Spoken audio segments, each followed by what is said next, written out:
Police tape covers the crime scene where a man was killed during a traffic stop in Flint Township, Mich. AP photo, The Flint Journal, Aaron Kirkland. Over the last year, America has finally begun to acknowledge that it has a police brutality problem. The conversation about solutions has focused on body cameras, better training or stricter use of force policies, along with the need for community engagement, but a critical idea is being overlooked: increasing the numbers of women in police ranks.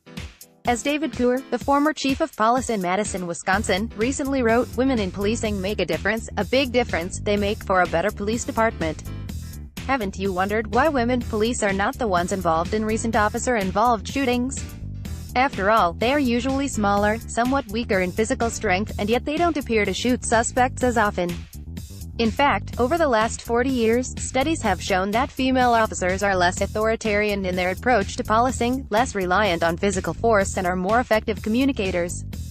Most importantly, female officers are better at diffusing potentially violent confrontations before those encounters turn deadly. This research was prompted by widespread speculation that women, who began joining police departments in larger numbers in the early 1970s, would fail as patrol officers.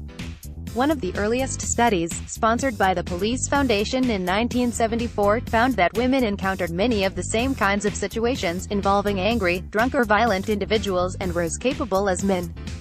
The study's most important finding, though, was that women act less aggressively and they believe in less aggression.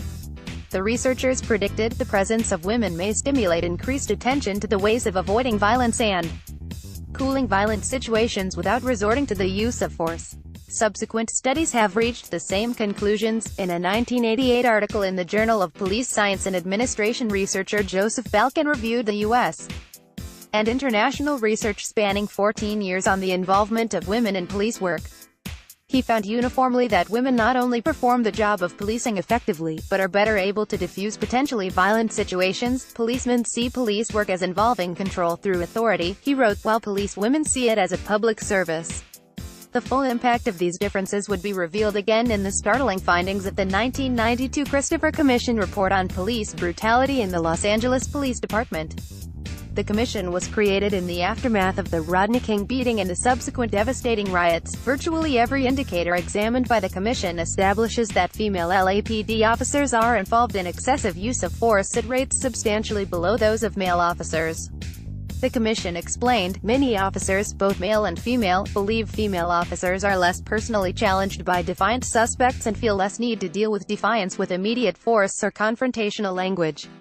A 2002 study by the National Center for Women City Police Departments found that the average male officer is over 8.5 times more likely than his female counterpart to have an allegation of excessive force sustained against him, and 2 to 3 times more likely than the average female officer to have a citizen name him in a complaint of excessive force.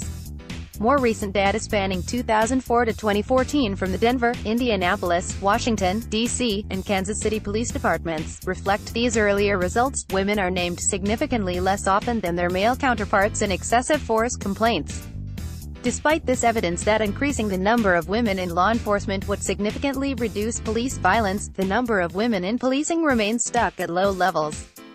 As of 2007, the most recent data available from the Bureau of Justice Statistics, local police departments averaged just 12% women in their ranks, only slightly higher than the 7.6% of women in local departments 20 years earlier. Only 11.2% of sheriff's officers were women, and an even smaller 6.5% of state police officers were women. However, many of the smallest police agencies have no women, and the vast majority of all agencies have only token numbers of women in top command positions. Larger police departments average slightly higher percentages of women, at 18%, but that's only because of federal court-ordered consent decrees that forced the largest agencies to hire more women and racial minorities. These decrees, dating from the 1970s and most of which are now expiring, were the result of sex and race discrimination lawsuits pursued by the National Organization for Women and the NAACP. Why aren't there more women in policing? Misguided recruiting practices, ongoing discriminatory hiring processes, and hostile workplaces. Too many police recruiting campaigns feature slick brochures and billboards focused on adrenaline-fueled car chases, SWAT incidents and helicopter rescues, the kind of policing featured in television dramas and that overwhelmingly appeals to male recruits. In reality, 80% to 95% of police work involves nonviolent, service-related activities and interactions with people in the community to solve problems, the kind of policing that appeals to women. The tests used in the selection and hiring of police recruits are also a problem. Based on the discredited presumption that brute strength is a key requirement for successful performance as a police officer, the vast majority of police agencies use some form of physical abilities testing in their hiring process.